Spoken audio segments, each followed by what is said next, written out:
Are you overwhelmed by the never-ending supply of depressing bad news? Well, let's recharge our batteries with some recent positive news stories. This is Getty News for the month of February 2025.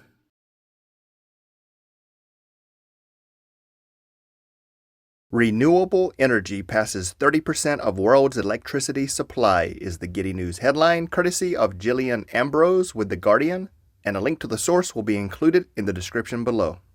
Renewable energy accounted for more than 30% of the world's electricity for the first time following a rapid rise in wind and solar power.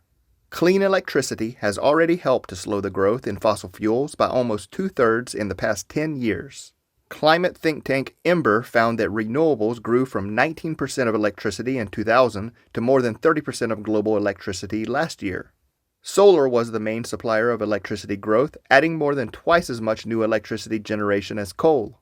It was the fastest-growing source of electricity for the 19th consecutive year, and also became the largest source of new electricity for the second year running after surpassing wind power. This surge in clean electricity is expected to power a 2% decrease in global fossil fuel generation in the year ahead. Jon Bon Jovi credited with saving life of woman on bridge in Nashville is the Getty News headline, courtesy of Fraser Lurie with Louder, and a link to the source will be included in the description below.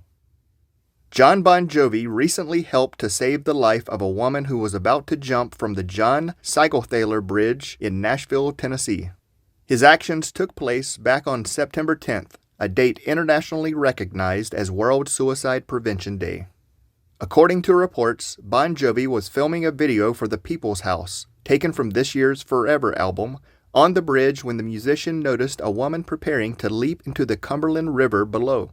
The singer approached the woman and was able to convince her, with the assistance of another passerby, to step back over the guardrail to safety.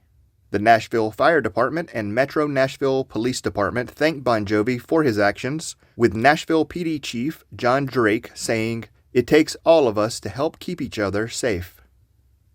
Thailand becomes first Southeast Asian country to legalize same-sex marriage is the Getty News headline, courtesy of Lauren Day with ABC News, and a link to the source will be included in the description below. Despite Thailand's bustling gay bars and prominent transgender community making it a mecca for LGBTQ tourists, until recently local same-sex couples there have been unable to marry.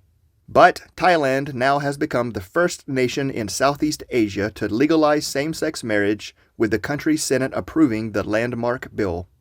The legislation had previously cleared the country's House of Representatives in a near-unanimous vote. Couples who have been waiting years have hailed the move as a historic moment that will afford them rights previously only reserved for spouses. Anticha Sangchai, a member of the community, stated, "This will change my life and change many Thai people's lives. We just want to live together and take care of each other. It is a historical moment, and I want to send a message to the world that Thailand has changed." Widows, both in their late 90s, marry after meeting at retirement home is the Getty News headline, courtesy of Aaron Clack with People, and a link to the source will be included in the description below. Bernard Snyder and Joe Cartwright are showing that it's never too late for love. The couple recently married after meeting at their retirement home in Austin, Texas. Snyder is 98 and Cartwright is 96. The groom was smitten the first time he saw Cartwright, stating, "I had to find out who she was." After Cartwright caught his eye, Snyder worked up the courage and asked her to be his dinner partner.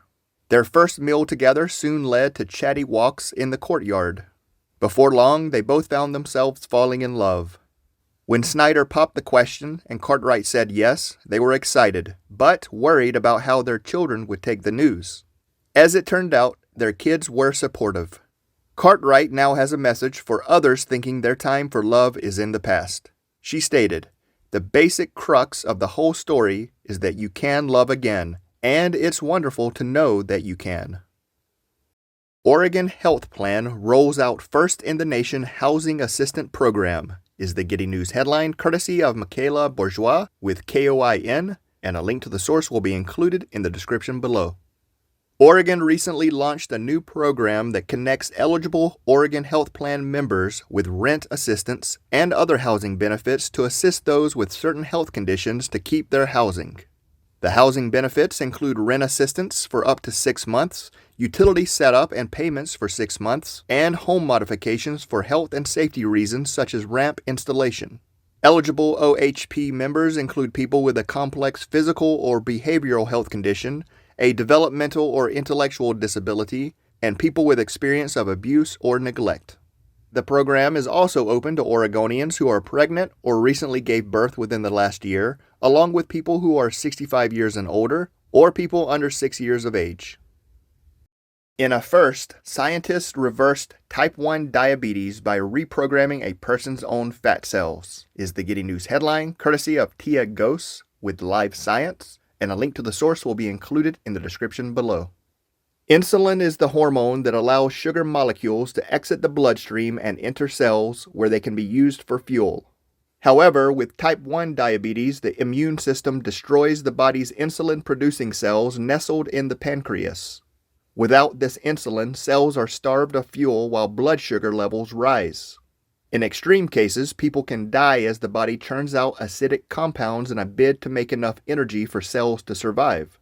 But in a new study published in the journal Cell, scientists in China reversed a person's type 1 diabetes by reprogramming their fat cells into insulin-making pancreatic cells. As of 75 days after the procedure, the patient no longer needed to inject insulin to control her blood sugar. This feat adds to a growing body of evidence that reprogrammed stem cells could one day be used to cure the disease. Australia to slash $10 billion off student debt amid cost of living pressures, is the Getty News headline courtesy of Sam McKeith with Reuters, and a link to the source will be included in the description below. Prime Minister Anthony Albanese announced that his government plans to cut student loans for around 3 million Australians by 20%, thereby wiping off around $10 billion in debts. These changes would mean the average graduate would have around $4,000 wiped off. Albanese stated, "This will help everyone with a student debt right now while we work hard to deliver a better deal for every student in the years ahead." The government has planned to cut the amount that Australians with a student debt have to repay per year and raise the threshold before they start repayments. The nation's Labour Party also promised legislation to guarantee 100,000 free placements each year into the country's technical and further education institute. All right, that's it. I hope you enjoyed this episode of the Getty News. And if you have a positive news story that you'd like for me to share, please include a link in the comments down below. And until next time, take care of yourself, and thanks for watching.